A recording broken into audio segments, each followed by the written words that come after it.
Let me take you right back to the night we launched this whole thing, Super-Wrestlemania 1. Madison Square Garden, sold out. The felt banners hanging from the rafters, the biggest spectacle in the world. We opened the show with the co-main event because we wanted to blow the roof off right out of the gate. World Heavyweight Championship on the line.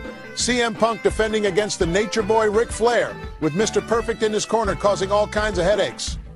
Punk comes out first, that straight-edge fire in his eyes. He's the reigning champion, carrying that big gold World Heavyweight belt like it's his birthright. Then the lights dim, the music hits, and here comes Flair.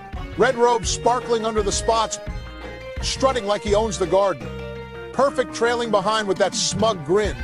Classic Horseman heat. The bell rings and they go 20-plus minutes. Chain wrestling early, Punk working the arm.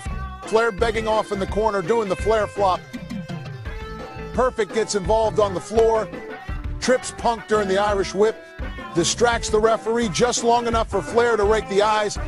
Finish comes when Punk hits the go to sleep, but Perfect jumps on the apron. Schoolboy with a handful of tights. 1, 2, 3. Flair steals the World Heavyweight Championship. Sorry I'm running a little late to this edition of the Fantasy Book Podcast, folks. Monsson, I got to stop you right there before you keep poisoning these good people's minds with that nonsense.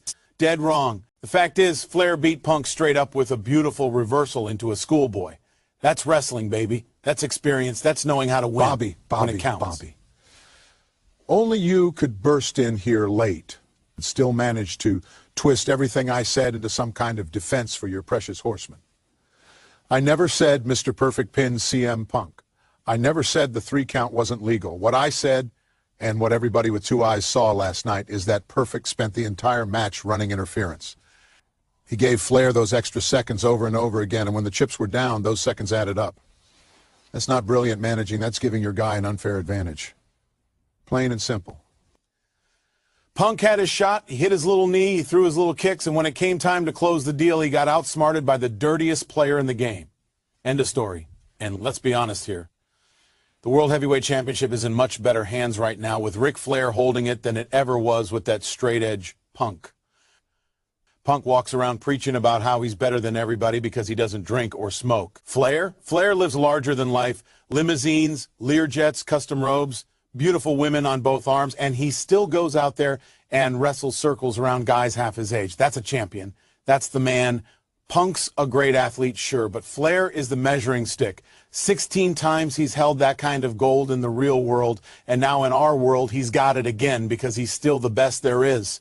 So Gorilla and all you listeners out there, do yourselves a favor. Stop crying about interference, stop whining about distractions, and start being fair to Flair, because whether you like it or not, he is the World Heavyweight Champion. Woo! Come on, Brain. Flair's a legend. Nobody's denying that. 16 times in the real world, now once more in ours. But let's call it what it was last night, a theft. But you're right about one thing. He is the World Heavyweight Champion. And that means the chase is on. Somebody's going to step up and take that belt the right way. I can't wait to see who it is.